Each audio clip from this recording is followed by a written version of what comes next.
Hello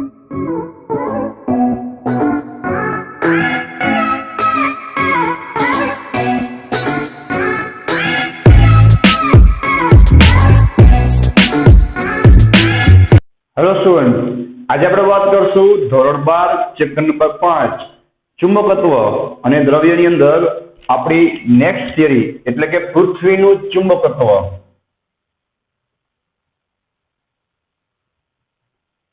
પૃથ્વીનું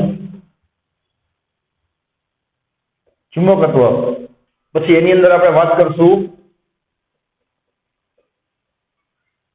magnetic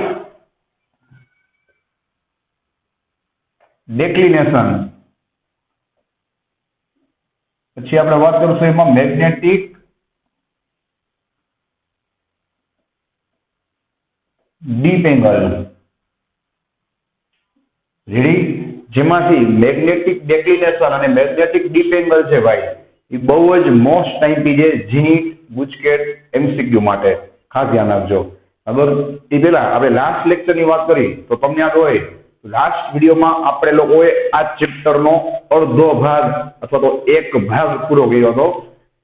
કયો ભાગ? તો ભાઈ ચુંબકીય સોય અથવા તમે ચુંબકીય ડાયપોલ કયો અથવા તો ગજ્ય ચુંબકીય, એને લગતી બધી વાતો આપણે પૂરી કરી હતી. અહીંયાથી આ ચેપ્ટરનો ચુંબકત્વનો જ પણ આખો અલગ અને બીજો ભાગ ચાલુ થાય છે, જેમાં તમે શીખશો પૃથ્વીના ચુંબકત્વ વિશે અને એની અંદરની અમુક પ્રાચલો કહેવાય અથવા તો અમુક રાશિઓ કહેવાય, જેમ કે મેગ્નેટિક ડેક્લિનેશન, મેગ્નેટિક ડીપ એંગલ, એ કઈ રીતે ગોતાય, બરાબર છે, એની વાત આવશે. તો લાસ્ટ વિડીયોમાં આપણે લોકોએ સ્થિત વિદ્યુત શાસ્ત્ર એટલે કે ચેપ્ટર નંબર 1 અને ચુંબકત્વ એટલે કે ચેપ્ટર નંબર 5, બરાબર છે, એની રાશિઓ છે એની વચ્ચે સામ્યતા જોઈ છે કે ભાઈ સૂત્રો છે એ 100% મળતા આવે છે, બરાબર, એના કન્સેપ્ટ પણ મળતા આવે છે, ખાલી એના સિમ્બોલ અલગ છે. ત્યાં આપણે સ્થિત વિદ્યુતના સિમ્બોલ વાપરતા હતા, અહીંયા આપણે ચુંબકત્વના સિમ્બોલ વાપરી છે. એને આપણે ફટાફટ યાદ કરી લઈએ, બરાબર. તો આપણે સ્થિત વિદ્યુત શાસ્ત્રમાં જેને પ્લસ વિદ્યુતભાર અથવા તો ક્યુ કહેતા, તેને આપણે લોકો ચુંબકત્વમાં શું કહીએ? ધ્રુવમાન, જેને આપણે કહીએ ક્યુ ઓફ એમ અથવા તો પી. પછી વિદ્યુતભાર પ્લસ હોય ત્યાં ધ્રુવમાન કયો થાય? એસ થાય. વિદ્યુતભાર વિદ્યુતભાર પ્લસ હોય, ફરીથી રિપીટ કરું છું, વિદ્યુતભાર પ્લસ હોય તો ધ્રુવમાન શું થાય? એન. અને વિદ્યુતભાર માઇનસ હોય તો ધ્રુવમાન શું થાય? એસ થાય. એટલા માટે ચુંબકીય ડાયપોલ મોમેન્ટ છે, બરાબર છે, ચુંબકીય ડાયપોલ મોમેન્ટ એ ક્યાંથી ક્યાં હોય તો કે એસ થી એન હોય. અને વિદ્યુત ડાયપોલ મોમેન્ટ છે ક્યાં હોય? ઋણ થી ધન હોય. એટલે જે કામ અહીંયા ઋણ કરે એ કામ અહીંયા કોણ કરે? એફ કરે. જે કામ અહીંયા એન કરે અથવા તો ધન કરે એ કામ અહીંયા કોણ કરે? એન ધ્રુવ અથવા તો નોર્થ અથવા ઉત્તર ધ્રુવ કરે. પછી આપણે વાત થઈ હતી કે ભાઈ વિદ્યુત ડાયપોલ મોમેન્ટનું સૂત્ર શું થાય? P બરાબર 2A ઇન્ટુ ક્યુ. ને ચુંબકીય ડાયપોલ મોમેન્ટનું સૂત્ર શું થાય? તો કે ત્યાં સિમ્બોલ આવે M. M બરાબર 2L into Q of M. અહીંયા 2A કહેવાય, અહીંયા 2L કહેવાય, અહીંયા Q કહેવાય, અહીંયા Q ઓફ M કહેવાય, બરાબર છે. અહીંયા ડાયપોલ મોમેન્ટને P કહેવાય, ચુંબકીયમાં M કહેવાય. પછી આપણે ચુંબકીય બળની વાત થઈ હતી અને વિદ્યુત બળની. વિદ્યુત બળનું સૂત્ર શું થાય? બધાને ખબર છે, F બરાબર QE. એવી રીતના ચુંબકીય બળનું સૂત્ર શું થાય? તો કે F બરાબર P ઇન્ટુ બી. ક્યુ નો શું થઈ જાય? બી, અથવા તો તમે કહી શકો છો ક્યુ ઓફ એમ. અને અહીંયા ઈ નો શું થઈ જાય? ત્યાં બી થઈ જાય, બરાબર છે.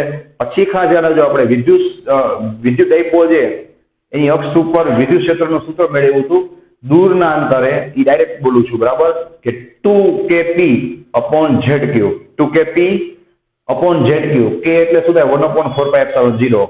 એનું સામે ચુંબકમાં શું થઈ જાય? μ0 upon 4π 2m upon r cube. 2m upon r cube. પછી મેં તમને ટેકનિક આપી હતી કે જો ડાયપોલની વિષુવ ઉપર વિદ્યુત ક્ષેત્ર માંગે તો બગડો છે એ ન આવે, એટલે ખાલી શું હશે? -kp અપોન y ક્યુબ અથવા z ક્યુબ જે લખવું હોય. કે એટલે શું થાય? 1/4πε0. એનું સામે ચુંબકમાં શું થઈ જાય? μ0 upon 4π m upon r cube, બરાબર. અક્ષ ઉપર 2m આવે, વિષુવ ઉપર ખાલી m આવે. આટલો ફરક છે, એટલું યાદ રાખવાનું છે, બરાબર. સિવાય આપણે વાત થઈ હતી કે ભાઈ કુલમ્બનો નિયમ શું થાય? બે વિદ્યુતભારો વચ્ચે લાગતું વિદ્યુત બળ F બરાબર K Q1 Q2 ના છેદમાં R². એવી રીતના બે ચુંબકીય ધ્રુવો હોય એની વચ્ચે લાગતું ચુંબકીય બળ હોતું હોય તો કેટલે હોતા? μ0/4π. અહીંયા જે આપણે Q1 Q2 લખતા ત્યાં શું આવે? P1 P2 અથવા તો Q of M1 Q of M2 upon R². બરાબર, પછી એક જ વિદ્યુતભાર હોય તો એનું વિદ્યુત ક્ષેત્ર શું થાય? તો કે ભાઈ KQ/R² અથવા 1/4πε0 ઇન્ટુ Q/R². એવી રીતના એક જ ધ્રુવમાન શક્ય નથી, પણ એક ધ્રુવમાન વડે જો ચુંબકીય ક્ષેત્ર પૂછે એનું સૂત્ર શું હોય? μ0/4π. પછી અહીંયા આપણે જે Q લખતા ત્યાં શું આવીએ? Q ઓફ M, જેને કહેતા હતા ધ્રુવમાન, અપોન R². પછી વિદ્યુત ક્ષેત્રમાં વિદ્યુત ડાયપોલ પર લાગતા ટોર્કનું સૂત્ર શું થાય? ટાઉ બરાબર PE sin θ. તો ત્યાં સુધી જાય MB sin θ. પછી ડાયપોલની સ્થિતિ ઉર્જાનું સૂત્ર શું થાય? અહીંયા તો કે -P cos θ. તો ચુંબકમાં સુધી જાય -MB cos θ. બરાબર. પછી આપણે વાત થઈ હતી કે ગાઉસના નિયમની. અહીંયા ગાઉસના નિયમમાં શું લખતા? સંકલનમાં E into dA બરાબર σQ/ε0. ચુંબકીય ક્ષેત્રમાં ગાઉસનો નિયમ આપણે એ જ વિડીયોમાં આખો સાબિત કરી અને ભણ્યા હતા કે સંકલનમાં B into dA લખો અથવા B into ds લખો ઇઝ ટુ ચુંબકીય ફ્લક્સ, અને બંધ પૃષ્ઠ હોય તો ત્યાં ફ્લક્સ કેટલું હોય? 0 હોય. આટલું આપણે ભણ્યા હતા. બરાબર. 5 જ મિનિટમાં તમારું કેટલું બધું કામ થઈ જાય જુઓ. હવે આપણે ભણવાનું જે પૃથ્વીનું ચુંબકત્વ, બરાબર, મેગ્નેટિક ડિક્લિનેશન અને મેગ્નેટિક ડીપ એંગલ અને GS નો અમુક કોન્સેપ્ટ પણ આપણે અહીંયા કવર કરશું. બરાબર. ચલો ભાઈ, તો ખાસ જતા રહેજો. અહીંયા ઘણી બધી વ્યાખ્યાઓ અને લગભગ બધી નવી વસ્તુ તમારા માટે આવશે. રેડી? ચલો, સૌથી પહેલા આપણે શું કરશું ભાઈ? પૃથ્વી છે એના માટે વર્તુળાકાર, બરાબર, સર્કલ અથવા તો ગોળો દોરી લેશું. બરાબર. હવે એની અંદર તમારે એક એક વ્યાખ્યા છે, બરાબર, આપણે દોરતા જશું અને એને લખતા જશું એટલે કન્ફ્યુઝન ના થાય. બરાબર. તો ચલો ભાઈ, સૌથી પહેલો પોઈન્ટ આપણે શું લખવાના છે જોવો જોઈએ કે આપણે પહેલા જ લેક્ચરમાં વાત થઈ હતી, બરાબર છે, કે પૃથ્વી પણ શું છે ભાઈ? તો કે એક જાતનું ચુંબક અથવા તો ચુંબકત્વ ધરાવે છે, જેની કિંમત અથવા તો જેના ચુંબકીય ક્ષેત્રની કિંમત લગભગ 10⁻⁵ ટેસ્લા છે. બરાબર છે. આ ઓલરેડી આપણે વાત થયેલી છે કે ભાઈ પૃથ્વી પોતે પણ ચુંબકત્વ ધરાવે છે. અને શું કામ ધરાવે છે એની વાત પણ મેં તમને કહી હતી. પાછી રિપીટ કરું છું કારણ કે તમારી બુકમાં હવે આપ્યું છે અને ટીક કરી લેજો. રેડી? પહેલા એવું માનવામાં આવતું કે પૃથ્વીની અંદર કંઈક મોટો ચુંબક હશે કે ચુંબકીય ધ્રુવ હશે બહુ વિશાળ, એના લીધે ચુંબકીય ક્ષેત્ર ઉત્પન્ન થાય છે. એ બધું ખોટું હતું. પછી ખબર પડી કે ભાઈ પૃથ્વીની અંદર જે લાવારસ છે એમાં રહેલી અમુક ધાતુઓ છે, એ પૃથ્વી ફરે ત્યારે જે લાવારસ ફરે એની સાથે ઓગળેલી ધાતુઓ પણ ફરે છે, અને એના લીધે શું થાય છે ભાઈ? ચુંબકત્વ ઉત્પન્ન થાય છે. અને આ ચુંબકીય ક્ષેત્ર અલગ અલગ જગ્યાએ અલગ અલગ બિંદુ ઉપર અલગ અલગ પણ હોઈ શકે છે. આ બધી વસ્તુ ટીક કરતા જાજો. બરાબર. મહત્વના પોઈન્ટ છે એ બધા આપણે અહીંયા લખવાના જ છે. રેડી? અને એની કિંમત આશરે કેટલી છે ભાઈ? તો કે 10⁻⁵ ટેસ્લા જેટલી છે. રેડી? આ વાત થઈ પૃથ્વીની. ચલો, હવે નેક્સ્ટ વાત ધ્યાન રાખજો કે આપણે પહેલા વાત કરશું પૃથ્વીની ભ્રમણ અક્ષની અથવા તો અક્ષ. ચલો, આને શું કહેશું આપણે? ખાસ ધ્યાન રાખજો ભાઈ.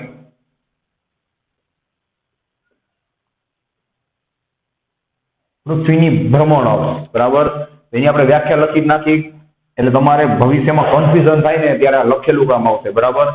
કે ભાઈ પૃથ્વી એ જે અક્ષની આસપાસ પરિભ્રમણ, જે અક્ષની આસપાસ પરિભ્રમણ કરે છે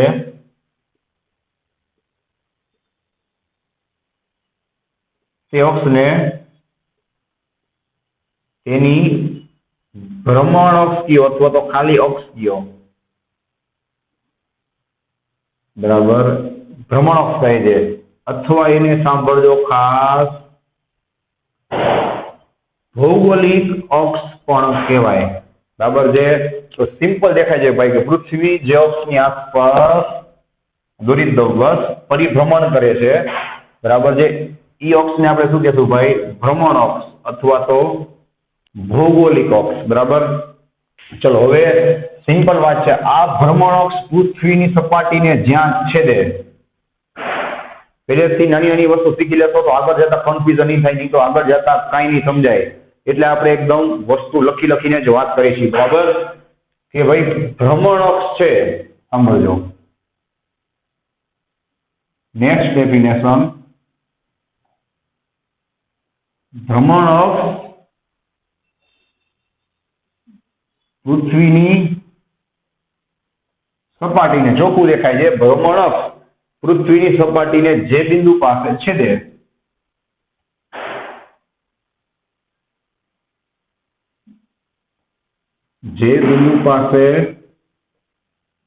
છેદે તે બિંદુને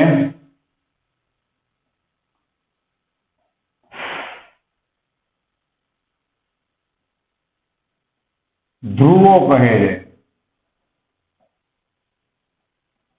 રેડી છે? ચલો ભાઈ, તો આ વ્યાખ્યા આપણે શેની લીધી? પૃથ્વીના ધ્રુવોની, બરાબર છે. હવે આપણે લખશું ભાઈ કે અહીંયા શું હશે? પૃથ્વીનો n અને નીચે શું હશે? પૃથ્વીનો s, બરાબર છે. અને આને આપણે કયા ધ્રુવ કહેશું ભાઈ?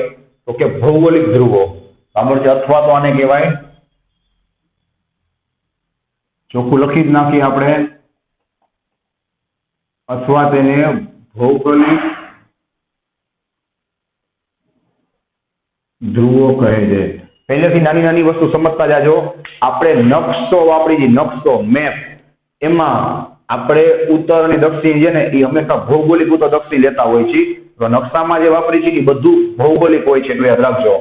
એટલે તમે જ્યારે દરિયામાં કે રણમાં જાઓ છો અને ચુંબકીય સોયનો ઉપયોગ કરો છો ભાઈ, બરાબર છે, એ ચુંબકીય સોય ચુંબકીય ધ્રુવ સામે ઉભી રહે, કારણ કે પૃથ્વીનું ચુંબકીય ધ્રુવ જ્યાં હોય એ એને ખેંચતું હોય, સમજાય?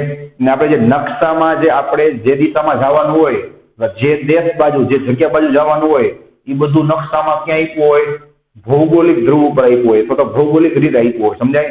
એ બેમાં ફરક પડે. અને જે ચુંબકીય સોય છે, બરાબર છે, એ કોઈ ભૌગોલિક દિશા ન બતાવે, એ તો પોતાનું કરે ને ભાઈ, એ પોતાની ચુંબકીય દિશા બતાવે, જેની વાત હમણાં આપણે 5 મિનિટમાં કરી જ છીએ. એટલું યાદ રાખજો, ભૌગોલિક ધ્રુવોથી શું માહિતી મળે? નકશાની, અથવા તમારે કઈ જગ્યાએ જવું છે એની માહિતી મળે, બરાબર. ચલો, આ તેની વાત થઈ ભૌગોલિક ધ્રુવની. તમે હવે આ જ વ્યાખ્યા રિપીટ કરી શકો છો કે ભાઈ ભૌગોલિક ધ્રુવમાંથી જે અક્ષ પસાર થાય એને શું કહેવાય?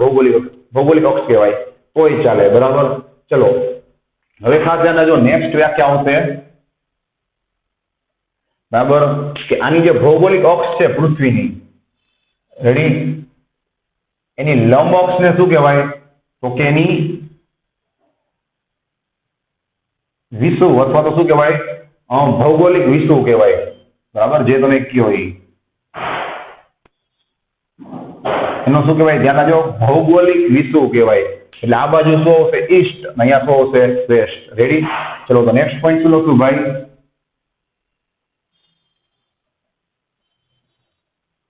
ભૌગોલિક અક્ષને લંબ રૂપે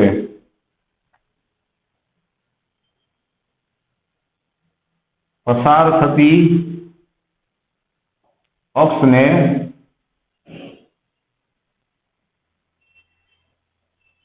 શું કહેવાય ભાઈ? વિષુવ રેખા કહે છે. રેડી? તો આ વાત થઈ ગઈ વિષુવ રેખાની. અને કઈ વિષુવ રેખા થાય? ઓકે, ભૌગોલિક. રેડી? ભૌગોલિક અક્ષને જે લંબ રૂપે પસાર થતી હોય, બરાબર છે. ચલો, હવે નેક્સ્ટ વાત આપણે કરી ચુંબકીય અક્ષની. હવે ખાસ ધ્યાન રાખજો, બરાબર છે. અહીંયા જે હું ચુંબક દોરું છું એ પૃથ્વીનું ચુંબક દોરું છું, બરાબર. ખાસ જોતા જાજો ભાઈ, આના ઉપરથી જ આપણે આખી થિયરી સમજવાની છે. રેડી?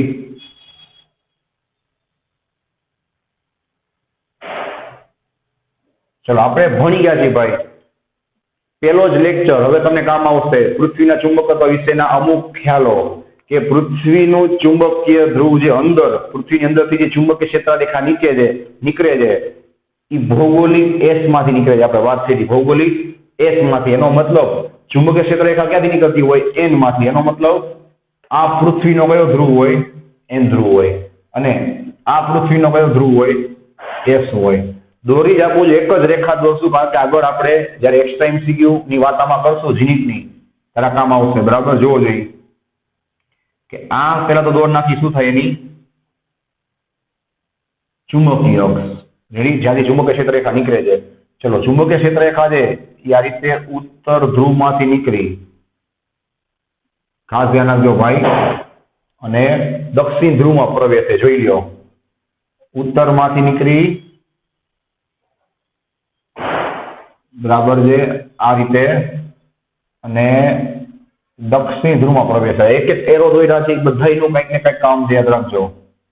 દક્ષિણ ધ્રુવમાં પ્રવેશે છે બરાબર. તો પૃથ્વીની અંદર જે ચુંબકીય ક્ષેત્ર ઉત્પન્ન થાય છે એનો એ ચુંબકનો ઉત્તર ધ્રુવ ક્યાં છે? ભૌગોલિક દક્ષિણ બાજુ, જે આપણે પેલા વાત કરેલી છે બરાબર. અહીંયાથી ચુંબકીય ક્ષેત્ર નીકળી અને આમાં જશે. હવે એવું કહી શકાય, ભૌગોલિક દ્રષ્ટિએ બોલવું તો શું બોલાય? ભૌગોલિક એસ બાજુથી નીકળી ભૌગોલિક એન બાજુ થશે. રેડી? તો અહીંયા શું થશે? એન ઉપર આવશે એન. એ જ રીતે આપણે આ બાજુ દોડ નાખી. રેડી? અહીંયા ક્યાં હશે? જોવો, અંદર તરફ હશે. ત્યાંથી શું થશે? આ રીતે બહાર નીકળશે બરાબર. ચલો, રેડી છે. તો હવે આપણે શેની વાત કરશું ભાઈ? એની ચુંબકીય અક્ષની. બરાબર, ચુંબકીય અક્ષ નીચે લખો, ઉપર લખો. તો આ બે વચ્ચે છે, ધ્યાન આપજો ભાઈ, આ બે વચ્ચે આશરે 11.5 ડિગ્રીનો ફરક હોય છે બરાબર. એ શું કહેવાય? હમણાં આપણે વાત કરી છે. ચલો, નેક્સ્ટ પોઈન્ટ શું લખશું ભાઈ? તો કે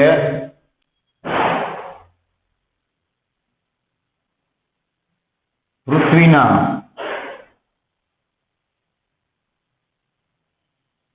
ચુંબકીય ધ્રુવોમાંથી પસાર થતી કાલ્પનિક અક્ષને અથવા તો રેખાને, કાલ્પનિક અક્ષને શું કહેવાય ભાઈ? તો કે ચુંબકીય અક્ષ કહે છે. રહી છે. અને નેક્સ્ટ વાત આપણે કરી, મેં તમને જે કીધું એ પ્રમાણે બરાબર, કે આ ચુંબકીય અક્ષ અને ભૌગોલિક અક્ષ અથવા ભ્રમણ અક્ષ જે તમે કહો એ બરાબર, એ બે વચ્ચે કેટલાનો ખૂણો છે? 11.5 નો બરાબર છે. તો કે ભાઈ ભૌગોલિક અક્ષ અને ચુંબકીય અક્ષ વચ્ચે લગભગ 11.5 ડિગ્રીનો ખૂણો બને છે બરાબર. મતલબ કે ભાઈ તમે અહીંયા ઊભા રહેશો તો તમારી ચુંબકીય સોય અથવા તો ચુંબક છે ભાઈ, એ કઈ દિશામાં ઊભો રહેશે? તો કે ચુંબકીય અક્ષ દિશામાં. તો કે પૃથ્વીનું ચુંબકત્વ એના ભૌગોલિક અક્ષથી 11.5 નમેલું છે. ભૌગોલિક બાજુ કોઈથી ચુંબકીય સોય ઊભી ન રહે. એટલે ભૌગોલિકમાં એનું ચુંબકીય ક્ષેત્ર છે જ નહીં. ચુંબકીય ક્ષેત્ર ક્યાં છે? થોડુંક આ રીતે ત્રાસવું છે. એટલે ચુંબક છે એ આ દિશામાં ઊભો રહેશે. કઈ દિશામાં? ચુંબકીય અક્ષની દિશામાં બરાબર. અને તમારો નકશો છે એનો ઉત્તર ધ્રુવ ક્યાં હશે? આ રીતે ઉપર. એટલે બે વચ્ચે 11.5 નો આશરે શું હશે? ફરક હશે. પછી બધી નોલેજની વાત કરી છે, એટલે હું લખતો નથી, ખાલી કહી દઉં છું બરાબર, કે ઉપર તરફ છે ભાઈ, ઉપર તરફ ઉત્તર કિનારા છે બરાબર છે, અને નીચે તરફ છે બરાબર. એટલે કે ભૌગોલિક ઉત્તર તરફ ઉત્તર કિનારા છે, અને નીચે છે એ એન્ટાર્કટિકા છે બરાબર. આપણા દક્ષિણ, ભૌગોલિક દક્ષિણમાં એન્ટાર્કટિકા છે એ આવેલો છે. એ બધી એમાં વાત કરી છે બરાબર. ચલો, હવે આપણે નેક્સ્ટ વાત કરવાની છે ભાઈ એના બધા મેરિડિયનની બરાબર. મેરિડિયન. નેક્સ્ટ પોઈન્ટ શું લખશું જોવો જોઈએ? પૃથ્વીની ભૌગોલિક અક્ષમાંથી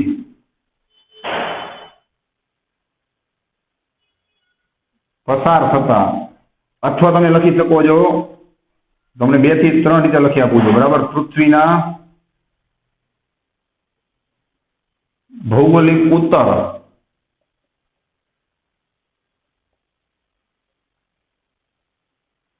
ને ભૌગોલિક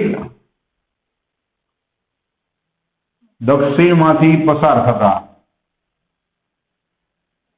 અથવા તમે લખી શકો છો રેખાંશમાંથી પસાર થતા. ઉત્તર અને દક્ષિણ જે ભાઈ ભૌગોલિક શબ્દ પકડજો એટલે અહીંયા થાય બરાબર છે, એમાંથી પસાર થતા કાલ્પનિક સમતલને ભૌગોલિક મેરિડિયન કહે છે. હમણાં આપણે દોરી જ છીએ, બરાબર. ભૌગોલિક મેરિડિયન કહે છે. સિમ્પલ અને કોમન સેન્સ ની વાત છે ભાઈ. જે ભૌગોલિક અક્ષમાંથી એક સમતલ આ રીતે પસાર થાય, બરાબર, એને શું કહેવાય? તો કે એનું ભૌગોલિક મેરિડિયન કહેવાય. અથવા તમે એમ કહો કે ભૌગોલિક ઉત્તર અને એના ભૌગોલિક દક્ષિણમાંથી જે સમતલ પસાર થાય, અથવા એના રેખાંશમાંથી જે સમતલ પસાર થાય, અથવા એની ભૌગોલિક અક્ષમાંથી જે સમતલ પસાર થાય, બધું શું થાય? એક જ થાય. એટલે સમજાઈ ગયું. રેખાંશ ક્યાં આવશે? એના ઉત્તર અને દક્ષિણમાં આવશે. અને અક્ષ પણ શેમાંથી નીકળે છે? એના ભૌગોલિક ઉત્તર અને દક્ષિણમાંથી. રેડી? ચલો આપણે દોરી જ નાખીએ એટલે કઈ માથાકૂટ નહીં, બરાબર. જોવો જોઈએ તો અહીંયા શું હશે? જો અહીંયા શું હશે ભાઈ? એની ભૌગોલિક અક્ષ હશે. એમાંથી એક જે સમતલ આ રીતે આખો તમે પસાર કરો તો આ શું થઈ જાય ભાઈ? ભૌગોલિક મેરિડિયન. મેરિડિયન નો મતલબ શું થાય? એક જાતનું સમતલ, અથવા ગુજરાતીમાં તમે કહો, ગુજરાતીમાં એને કહેવાય ધ્રુવતલ. ધ્રુવતલ ગુજરાતી કરતા મેરિડિયન શબ્દ તમને વધારે ઈઝી પડશે, બરાબર. અને ચલો ભાઈ, આપણે શું વાત થઈ કે એની જે ચુંબકીય અક્ષ છે એ કેવી છે? થોડીક 11.5 ઉપર આમ નમેલી છે. એ ચુંબકીય અક્ષમાંથી જે આપણે સમતલ પસાર કરી, બરાબર છે, એ સમતલને આપણે શું કહેશું? તો ભાઈ સિમ્પલ વાત છે, ચુંબકીય મેરિડિયન, અથવા એને ઇંગ્લિશમાં કહેવાય મેગ્નેટિક મેરિડિયન. તો હવે આમાં એ જ વ્યાખ્યા લખવાની છે. નેક્સ્ટ શું આવશે જોવો જોઈએ. પૃથ્વીની કઈ અક્ષમાંથી? ચુંબકીય અક્ષમાંથી. એટલે થોડુંક ત્રાંસું હશે. પૃથ્વીની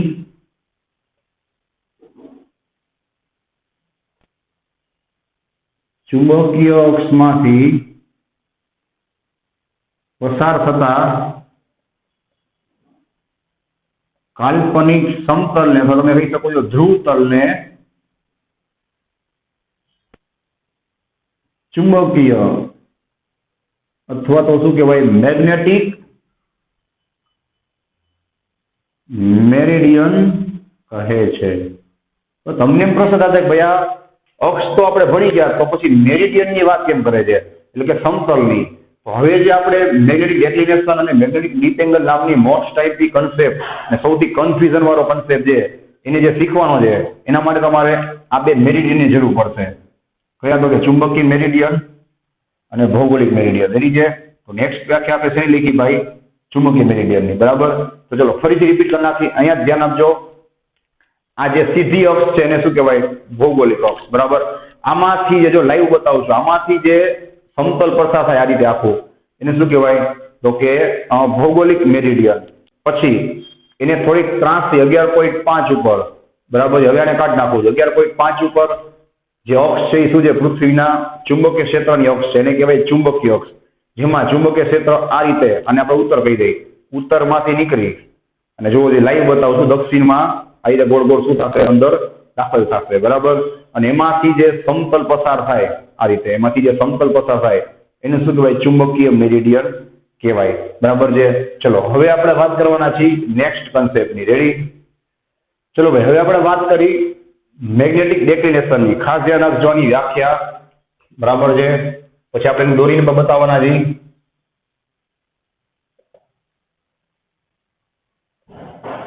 પૃથ્વીની સપાટી પરના કોઈ પણ બિંદુ પાસે તમે કોઈ પણ જગ્યાએ આખી પૃથ્વી પર ઉભા જાઓ તો એ મેગ્નેટિક ડેક્લિનેશન કોને કહેવાય અને પ્રેક્ટિકલી તમને શું કામ આવે એ બુકમાં નહીં લખ્યું હોય એની પણ આપણે વાત કરશું આજે, બરાબર. પ્રેક્ટિકલી મેગ્નેટિક ડેક્લિનેશન ગોતવાથી કે એનાથી શું ફાયદો થાય અથવા એ ક્યાં કામ આવે છે, બરાબર. પૃથ્વીની સપાટી પર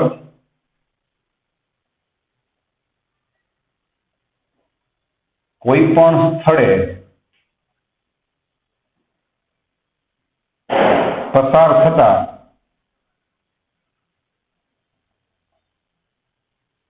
ભૌગોલિક મેરિડિયન અને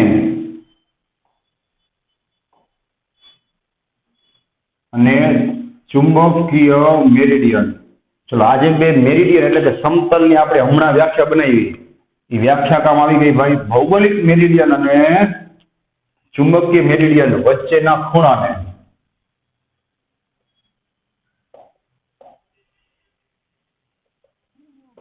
ખૂણાને મેગ્નેટિક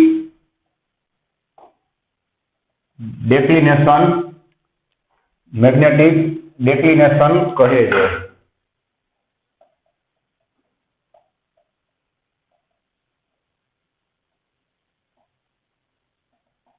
રેડી? અથવાની બીજી વ્યાખ્યા લખવી હોય તો તમે શું કહી શકો ભાઈ?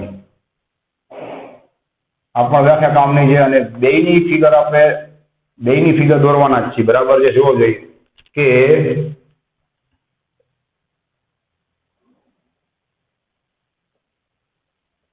પૃથ્વીની સપાટી પર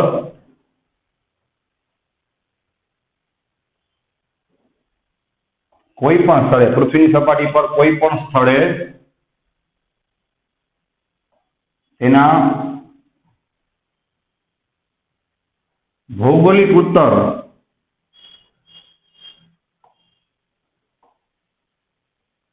અને તેના ચુંબકીય ઉત્તર વચ્ચેના ખૂણાને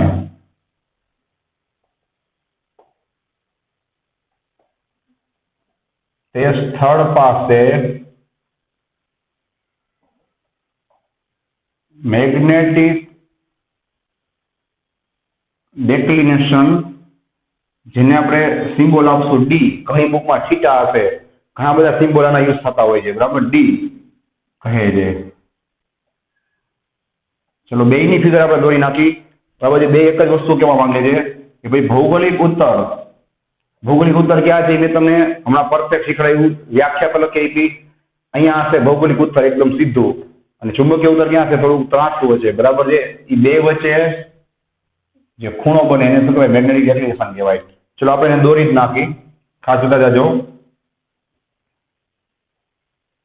ચલો હમણાં આપણે શું વાત થઈ ભાઈ કે આ જે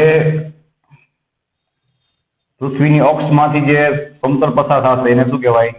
તમને ખબર જ છે તો કે ભૌગોલિક મેરિડિયન.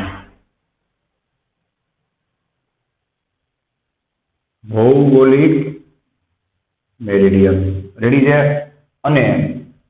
અને ચુંબકીય અક્ષમાંથી જે એક સમતલ પસાર થશે, બરાબર છે, એને શું કહેવાય ભાઈ? તો કે ચુંબકીય મેરિડિયન, અથવા તો આપણે એને કહીએ મેગ્નેટિક મેરિડિયન. એ લખી જ નાખી.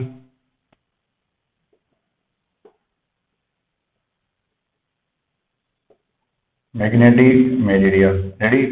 ચલો હવે શું કહેવા માંગે છે આપણે એની વાત કરી. જો આ બિંદુ હોય, ધારો કે આપણે આ બિંદુની વાત કરીએ, ત્યાં તમે ઉભા છો, તો મેં ચોખ્ખી વ્યાખ્યા લખી છે, વાંચો. જે સ્થળ પાસે તમે ઉભા છો એ સ્થળમાંથી પસાર થતા, જોવો જોઈએ, ધારો કે તમે આ બિંદુ પાસે ઉભા છો તો આ બિંદુમાંથી બે મેરિડિયન પસાર થાય, એક ભૌગોલિક અને બીજું ચુંબકીય. જે ચોખ્ખું દેખાય છે ભૌગોલિક, બીજું ચુંબકીય. બરાબર? એ જગ્યાએ તમે ઉભા રહી અને લાઈવ વાત કરું છું કે તમે ચુંબકીય સોય પેલું જે હુકા યંત્ર કહેવાય એ રાખો. એટલે મારો ભાઈ ચુંબકીય સોય ક્યાં ઉભી રહેશે? કોઈ ભૌગોલિકમાં ન ઉભી રહે. એ ક્યાં ઉભી રહે? ચુંબકીયમાં. અને કઈ દિશામાં ઉભી રહે? હવે યાદ કરો જૂનો કોન્સેપ્ટ. એ બિંદુ ઉપર જે ચુંબકીય ક્ષેત્રરેખા નીકળતી છે એને દોરેલા સ્પર્શકની દિશામાં ઉભી રહેશે. એટલે અહીંયા સ્પર્શક શું થશે? ધારો કે આ રીતે થાય. બરાબર છે? આ રીતે. અને આપણે કહીએ સદિશ એ. અને આ જે મેરિડિયન દેખાય છે કયું? જોવો જોઈએ. અહીંયાથી આપણે આમ ગોળ ગોળ દોર નાખી. આ જે મેરિડિયન દેખાય છે કયું? ભૌગોલિક. એને તમે સ્પર્શક દોરો એટલે આમ સીધો થશે. બરાબર? આ બેની વચ્ચે જે ખૂણો બનશે ભાઈ એને શું કહેવાય? મેગ્નેટિક ડેક્લિનેશન કહેવાય. બરાબર છે? આ ફિગર જે કોની છે? આ પેલી વ્યાખ્યાની. ચલો આમાં ખબર ના પડે તો બીજી વ્યાખ્યા. સિમ્પલ વાત છે ભાઈ કે આ શું થશે? એની ભૌગોલિક અક્ષ, એનો આ શું થાય? ઉત્તર, અને આ એનો શું થાય? દક્ષિણ. બરાબર છે? એમાં જ આપણે વાત કરી.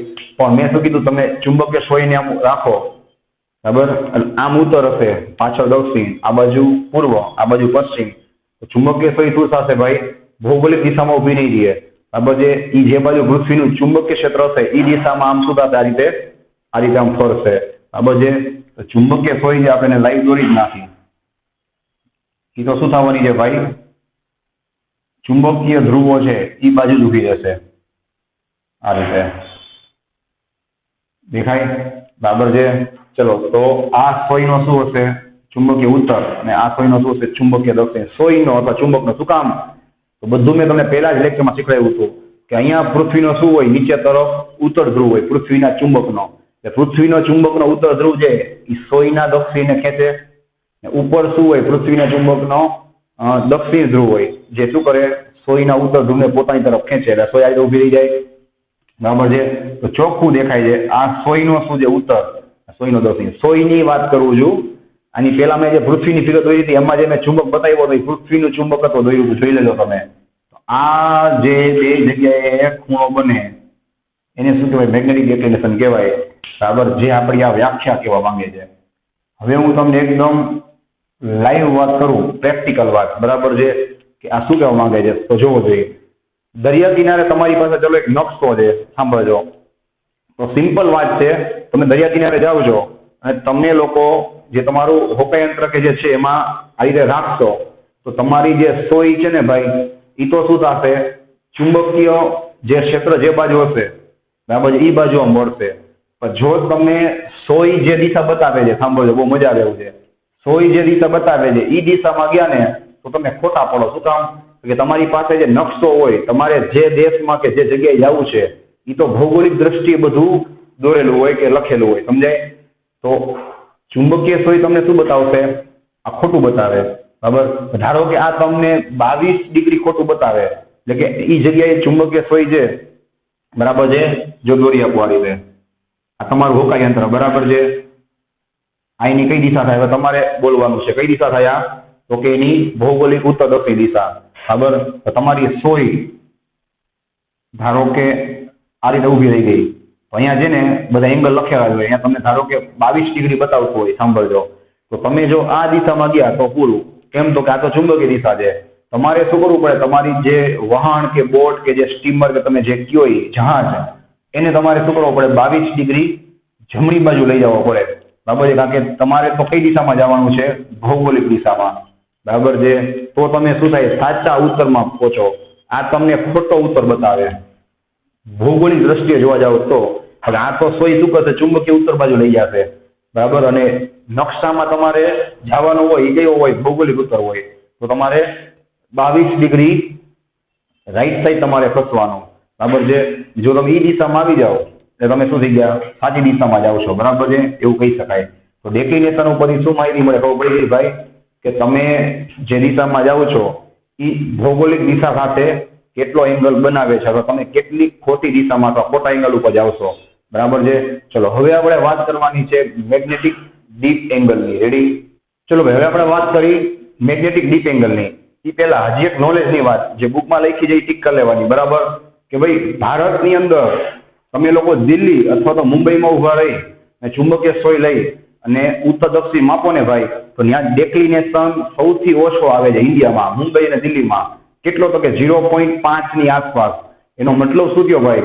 કે તમે મુંબઈ કે દિલ્હીમાં કોઈ પણ જગ્યાએ ઊભા છો ને તમારે ઉત્તર દિશામાં જવું છે, તો તમારી ચુંબકીય સોય શું બતાવશે ભાઈ? સાચી દિશા જ બતાવશે. કેમ? તો કે ત્યાં ખાલી 0.5 નો થોડોક જ ફરક પડે. બરાબર છે, તો તમારે બહુ ક્યાંય આડાવડું જવાની જરૂર ના પડે. બરાબર, કારણ કે એનો ચુંબકીય ઉત્તર ધ્રુવ અને તમે એનો ભૌગોલિક ઉત્તર ધ્રુવ કયો, એ બધું શું થાય?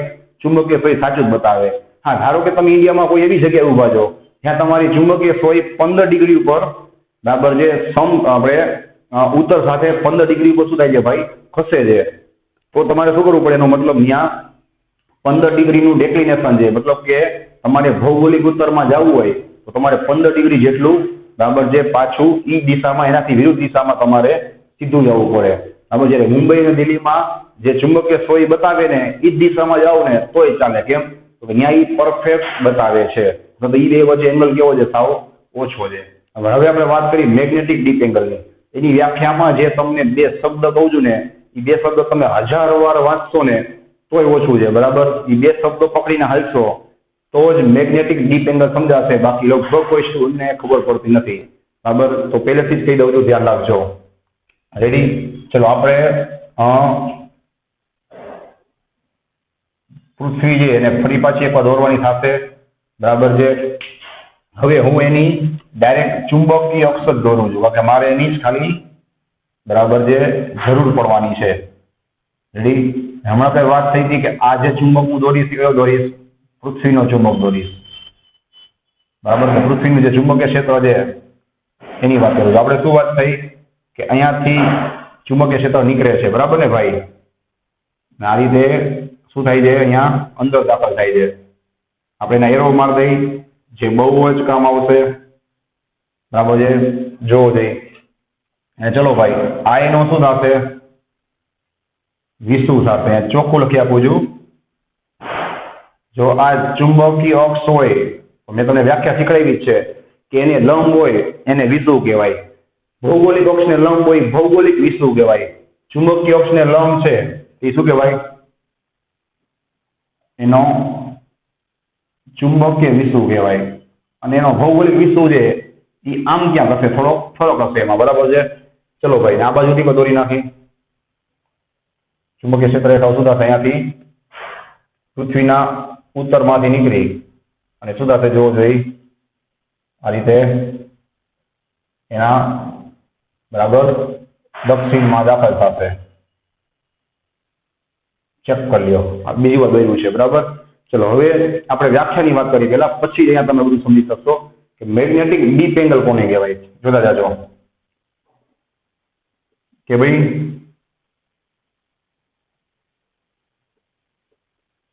પૃથ્વીની સપાટી પરના કોઈ બિંદુએ, અથવા તમે કહી શકો છો કોઈ સ્થળે, તમારે જે લખવું હોય, બરાબર, કોઈ બિંદુએ સમક્ષિતિજ સપાટી સાથે પૃથ્વીના ચુંબકીય ક્ષેત્ર વડે બનતા ખૂણાને મેગ્નેટિક ડીપ એંગલ, જેને આપણે સિમ્બોલ આપશું ફાઈ. તમારી બુકમાં આઈ આપેલું છે, આઈ આપો તો ચાલે. મેગ્નેટિક ડીપ એંગલ ફાઈ, તો આઈ, અને ગુજરાતીમાં એને કહેવાય નમન કોણ કહે છે. હમણાં આપણે એને લાઈવ દોરી જ છે અને પ્રેક્ટિકલી પણ સમજી છે કઈ રીતે કામ કરે છે, બરાબર. એટલે મેં કીધું બે શબ્દો પકડી રહ્યો કે કોની સાથે કોનો ખૂણો. ખાસ શબ્દ પકડો, સમક્ષિતિજ સપાટી સાથે પૃથ્વીના ચુંબકીય ક્ષેત્રનો. આ બે શબ્દ યાદ રાખવા છે એ ખૂણો બને ને. અને 1000 વાર વાંચો તો ઓછું છે. આ બે શબ્દ પકડીને રાખજો. પૃથ્વીની સમક્ષિતિજ સપાટી સાથે અને એનું જે ચુંબકીય ક્ષેત્ર છે એ બે વચ્ચે જે ખૂણો બને એને શું કહેવાય? મેગ્નેટિક ડીપ એંગલ કહેવાય. પણ મેગ્નેટિક ડીપ એંગલ શું માહિતી આપે છે ને ભાઈ, એ પછી બુકમાં નહીં લખ્યું હોય, તમને લાઈવ સમજાવું છું. જો પેલા તમે ચુંબકીય સોયને કોઈ પણ દિશામાં રાખો, સાંભળો. એટલે ચુંબકીય સોય આમ આપણે ધારો કે ખીચામાંથી હોકા યંત્ર કે જેનું જે દિશા માપવાનું યંત્ર છે એને આમ કાઢીને હાથમાં રાખ્યું, ડાયરેક્ટ સોય કઈ ખસી નહીં જાય. રાખો એ પછી શું થશે? ફટાફટ સોય જે ધીમે આવી રીતે ખસી. અને મેં શું કીધું કે સોય કઈ દિશામાં ગોઠવાશે? તો કે આ બિંદુ ઉપર જ્યાં પૃથ્વીનું ચુંબકીય ક્ષેત્ર હોય ત્યાં ગોઠવાશે. જોવો જોઈએ હવે પૃથ્વીના ચુંબકીય ક્ષેત્ર બાજુ. તો આ શું બતાવે છે ભાઈ? કે આ દિશામાં ચુંબકીય ઉત્તર છે ને પાછળની દિશામાં શું છે? ચુંબકીય દક્ષિણ છે. હવે સાંભળજો ખાસ, એ સોય છે ને એ સોય આમને આમ સમક્ષિતિજ નહીં રહે, બરાબર છે. આ શું કહેવાય? સમક્ષિતિજ કહેવાય. પછી બરાબર છે, તમારે ડીપ એંગલ માપવું હોય એનું એક યંત્ર આવે છે, બરાબર. ત્યાં સોય છે ને એ આમ નમી જશે. જો આ રીતે સમજાય? સોય નમી જશે એટલે એને કહેવાય છે ડીપ એંગલ. ડીપ એટલે શું થાય? અંદર ઊંડું અથવા નમવું. ડીપ એંગલ શું બતાવે છે ભાઈ? કે ત્યાં ચુંબકીય ક્ષેત્ર છે, બરાબર છે, એ સમક્ષિતિજ દિશા સાથે શું ખૂણો બનાવે છે. એટલે ફરીથી રિપીટ કરું છું, તમને ખીચામાંથી યંત્ર કાઢ્યું આ રીતે, જોવો જોઈએ લાઈવ, બરાબર છે. આમ રાખ્યું તો સોય પેલા આમ હતી, એ સોય ધીમે ધીમે ક્યાં ખસશે ભાઈ? જોવો જોઈએ જે દિશામાં ચુંબકીય ક્ષેત્ર હોય ત્યાં, બરાબર છે, આ રીતે. પછી ત્યાં શું થશે ભાઈ? સોય જે થોડીક નમી જશે. કઈ રીતે નમશે ભાઈ? તો કે જેટલું ત્યાં ચુંબકીય ક્ષેત્ર હશે પૃથ્વીનું, બરાબર છે, જેટલા એંગલ ઉપર એ નમી જશે, બરાબર છે. તો એ જે સોય નમે છે ભાઈ, એને આ સીધી દિશા સાથે બનાવેલા ખૂણાને જો આ રીતે લાઈવ, બરાબર છે. પેલા સોય શું થઈ? આ રીતે જો લાઈવ બતાવું છું, બરાબર. પેલા સોય શું થઈ? આ રીતે ફરી, એટલે કઈ દિશામાં ગોઠવાની? જે દિશામાં ચુંબકીય ક્ષેત્ર હતું ત્યાં. પછી સોય છે ને આ રીતે શું થશે ભાઈ? મુક્ત રીતે રાખશો એટલે નમી જશે. તો આ એ જે શું કહ્યું ભાઈ? સમક્ષિતિજ દિશા સાથે જેટલો ખૂણો બનાવ્યો એને શું કહેવાય? એનો મેગ્નેટિક ડીપ એંગલ કહેવાય, બરાબર. મેગ્નેટિક ડીપ એંગલ કહેવાય, અથવા તો એને કહેવાય નમન કોણ, બરાબર છે. ચલો જોતા જાજો, આપણે દોડીને વાત કરી છીએ, બરાબર. જોજો,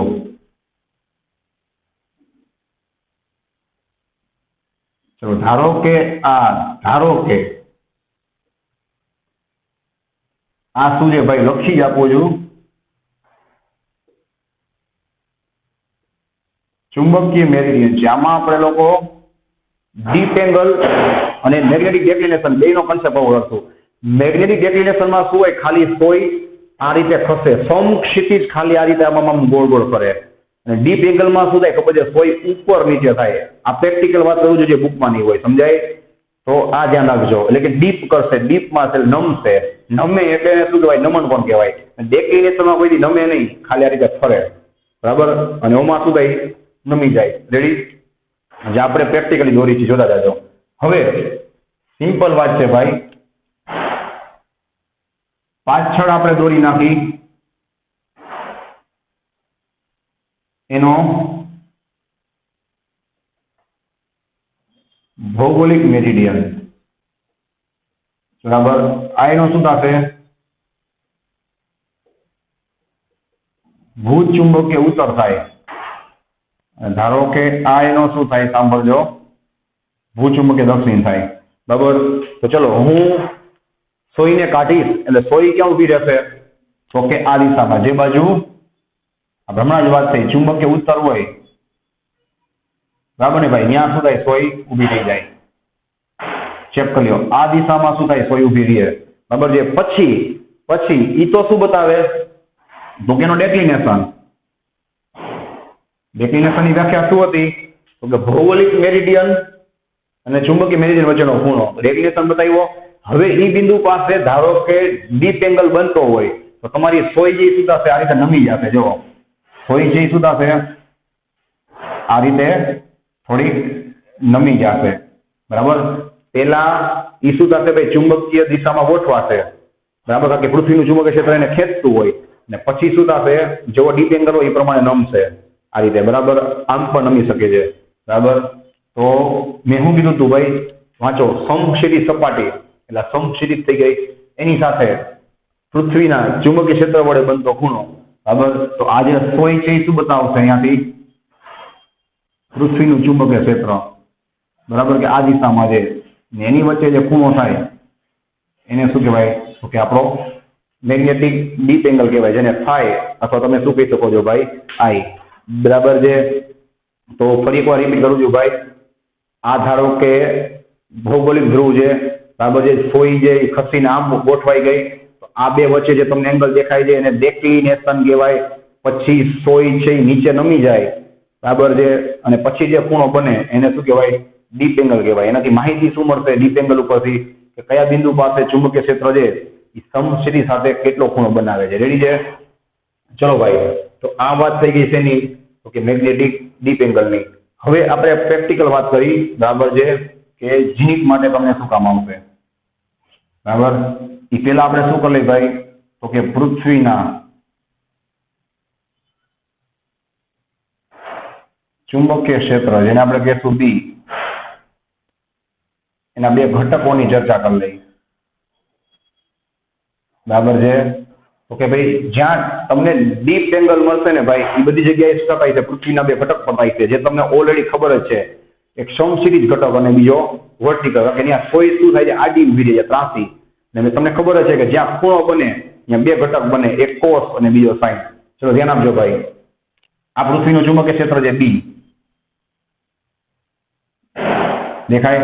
તો આ ખૂણા સાથે જે આ દિશા થશે એ શું થશે? એની બી કોસ ફાઈ, જેને આપણે કહેશું પૃથ્વીનો સમક્ષિતિજ ઘટક જે અહીંયા ચોખ્ખો દેખાય પણ છે અને આ ખૂણાની સામેની બાજુ આ થાય જેટલું આ હોય એટલું આ હોય બરાબર છે તો આ બી cos phi હોય તો આ શું થાય બી sin phi ચોખ્ખું દેખાય છે એ કેવો છે ઉર્ધ્વ ઘટક છે એટલે કે એને કહેવાય પૃથ્વીના ચુંબકીય ક્ષેત્રનો વર્ટિકલ કમ્પોનેન્ટ પણ આપણે લખી જ નાખી ચલો જોવો જોઈએ કે ભાઈ BH બરાબર તમને શું મળે બી cos phi નામે તમને ખબર છે સમક્ષિતિજ ઘટક છે એ કોણ બતાવે cos વિધેય અને આ તમને યાદ રાખજો MCQ માં કામ આવશે હો ભાઈ BV બરાબર શું થાય તો કે બી sin phi સિમ્પલ વાત છે ફિગર ઉપરથી તમે ચોખ્ખું દેખાય છે કે તમે આનો tan ખૂણો લેશો tan કેટલો આવે સામેની બાજુ છેદમાં પાછળની બાજુ આની સામેની બાજુ કેટલી હોય જેટલી આ હોય એટલી આ હોય કેટલું થાય જોવો જોઈએ બી sin phi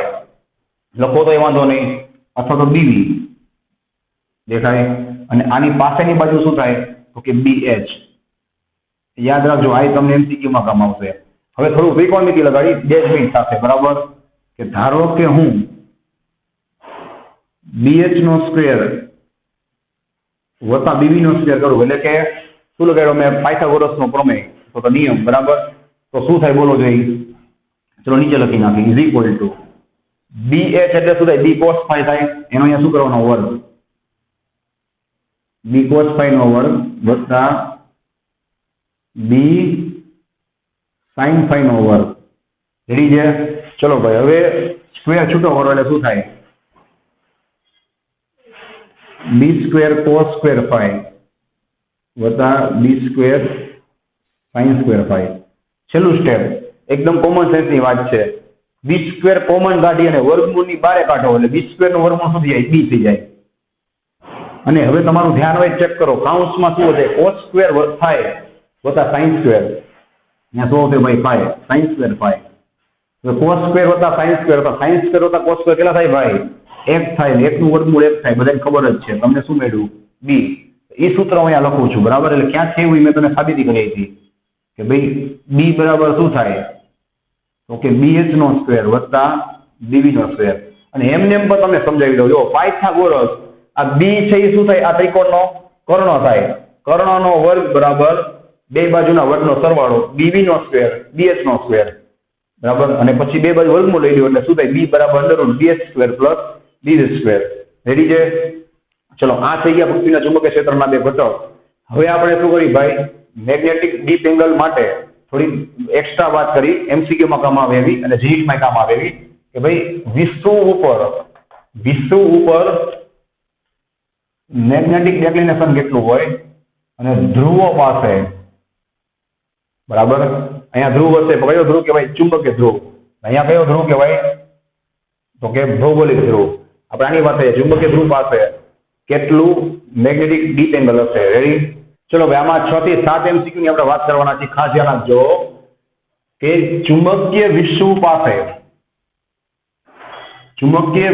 પાસે શું થશે ધ્યાન આપજો ભાઈ આપણી વ્યાખ્યા નક્કી કરી કે પૃથ્વીની સપાટી પરના સમક્ષિતિજ સપાટી હવે દર વખતે મારો ભાઈ સમક્ષિતિજ આમ લેવાનું હોય આમ સમક્ષિતિજ ક્યારે લેવાય ખબર છે આ ધ્રુવોની વાત હોય ને ત્યારે સીધું થાય અહીંયા સમક્ષિતિજ શું થાય તમે આ જગ્યાએ ઊભા હોય ને તો તમારો સમક્ષિતિજ આ થાય તમારો સમક્ષિતિજ આ થાય ચોખ્ખું લખી આપું છું આ બધી વસ્તુ એકેય બુકમાં ચોખ્ખો કરીને નહીં હોય એટલે ઘણા છોકરાઓને નથી આવડતું બરાબર વિશ્વ પાસે અથવા ચુંબકીય વિશ્વ પાસે સમક્ષિતિજ સપાટી આને કહેવાય ચોખ્ખું લખ્યું છે અને પૃથ્વીના ચુંબકીય ક્ષેત્ર વડે બનતા ખૂણાને હવે દોરેલું કામ આવશે પૃથ્વીનો ચુંબકીય ક્ષેત્ર છે ઉત્તરમાંથી નીકળી અને જ્યારે વિશ્વ પાસે પહોંચે ત્યારે આ જગ્યાએ ચક્કલીઓ એ આમ જાતું હોય અને ક્ષેત્ર કઈ રીતે ગોતાય એ બિંદુએ દોરેલા સ્પર્શકની દિશામાં ચક્કલીઓ ભાઈ તમે ઈ બિંદુ પાસે સ્પર્શક દોરશો એટલે બેયની દિશા સેમ જ થશે ચક્કલીઓ આ શું થઈ ગયું પૃથ્વીના વિશ્વ પાસે ચુંબકીય ક્ષેત્ર બે એક જ દિશામાં છે સમક્ષિતિજ સપાટી અને આપણું ચુંબકીય ક્ષેત્ર બરાબર કોઈ લખી આપું છું ગમે ત્યારે વાંચો તો વાંધો ન આવે આ લાઈન પછી કઈ બુકમાં નહીં લખ્યું હોય આપણે ચોખવટ કરી દી વાંચજો કે ચુંબકીય વિશ્વ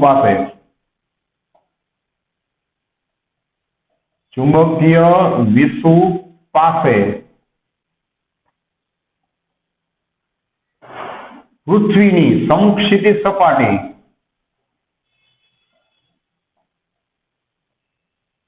અને તે બિંદુએ ક્ષેત્ર રેખાને દોરેલો સ્પર્શક એટલે કોણ થાય આપણો ચુંબકીય ક્ષેત્ર થાય ને કોનું પૃથ્વીનું જો ક્યાં હોય એના ક્ષેત્રરેખાના બિંદુ પાસે દોરેલા સ્પર્શકની દિશામાં બરાબર સ્પર્શક એ કેવા એકબીજાને સમાંતર છે અથવા તો એકબીજાની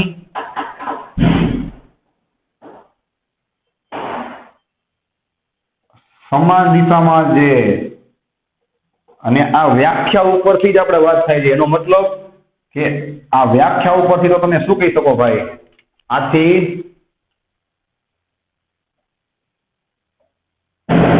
અત્યારે તમને સમજાઈ જશે અમુક ટાઈમ પછી વાંચશો ને તો દોરેલું જે કઈ ખબર નહીં પડે તો લખેલું વાંચી લેવાનું કે સ્પર્શક એ શું બતાવે ચુંબકીય ક્ષેત્રની દિશા અને ત્યાં તમે સીધી લઈને દોરો એ શું બતાવે સપાટી બે એક જ દિશામાં છે તો મારો ભાઈ ત્યાં ડીપ એંગલની વાત થાય છે ડેક્લિનેશન નહીં ડીપ એંગલ કેટલો હોય 0 હોય કોઈ પૂછે કે વિષુવ પાસે ડીપ એંગલ કેટલો હોય 0 હોય એનો મતલબ શું થાય ખબર છે ભાઈ પ્રેક્ટિકલ વાત કરું છું કે સોય છે ને ખાલી આમ ડેક્લિનેશન બતાવે આમ નમે નહીં નમન કોણ 0 છે નમે નહીં ખાલી આમ જ થાય સમજાઈ ગયું તમે ક્યાં ઉભા હોય વિષુવ પાસે તો હવે વાત કરી હજી તમને ન સમજાણું હોય તો લાસ્ટ ચાન્સ છે તેનો એના ધ્રુવનો આને શું કહેવાય ભાઈ એનો ધ્રુવ અથવા તો ચુંબકીય ધ્રુવ કહેવાય બરાબર છે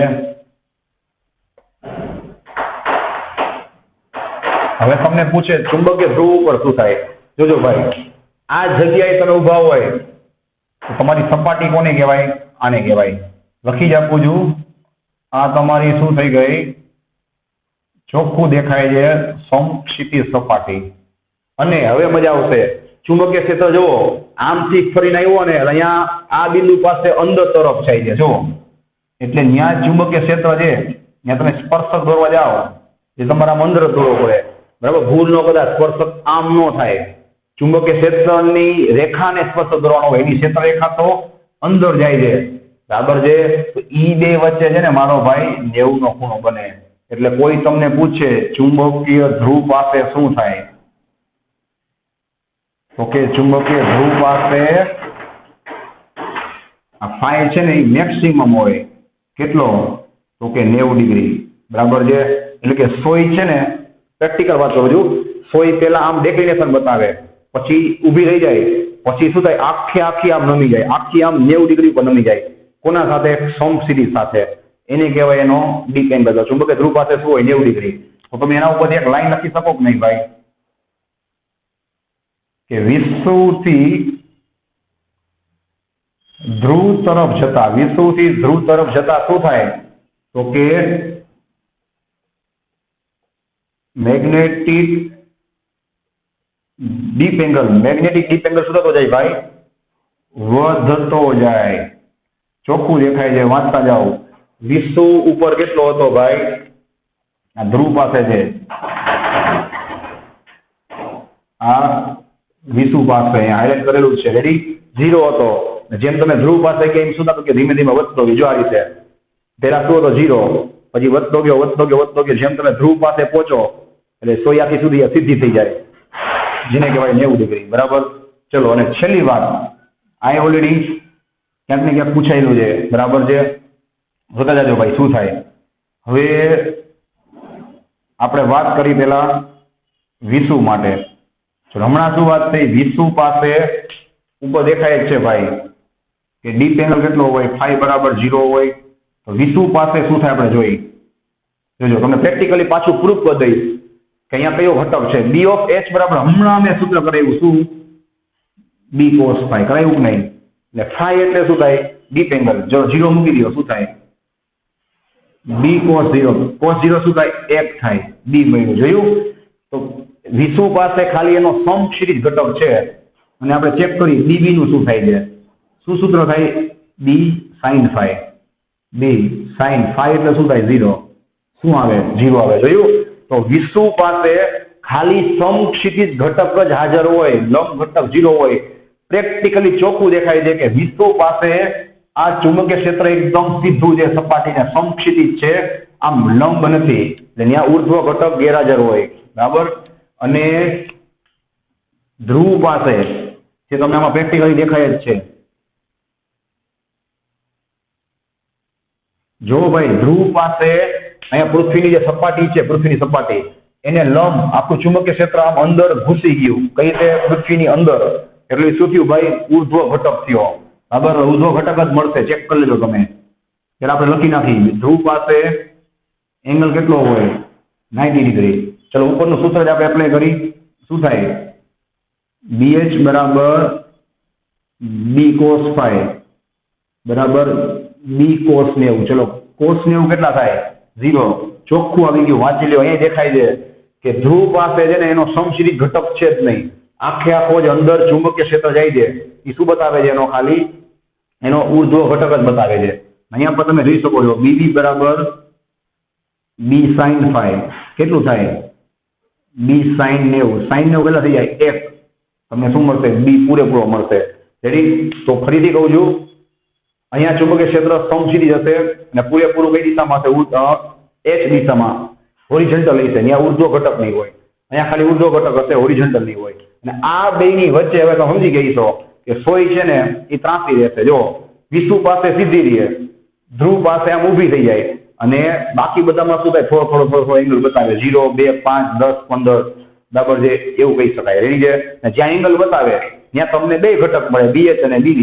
જ્યાં એંગલ ન બતાવે, 0 બતાવે, તો ત્યાં ખાલી તમને BH મળે, અને 90 બતાવે તો ત્યાં ખાલી તમને BD મળે, બરાબર છે. એક એક ઘટક ગેરહાજર હોય. આમાંથી ઘણા બધા MCQ કરી જાય છે કે ભાઈ વિષુ પાસે કયો ઘટક 0 હોય, કયો ઘટક હોય, કેટલો ડીપ એંગલ થાય, ધ્રુવ પાસે કેટલો ડીપ એંગલ થાય, કયો ઘટક 0 છે, કયો ઘટક 0 નથી. એવી નેક્સ્ટ લેક્ચરમાં આને પાછું રિવિઝન કરી અને આગળ વધશું. કઈ ડાઉટ હોય on the spot phone message, call કે કમેન્ટ કરજો.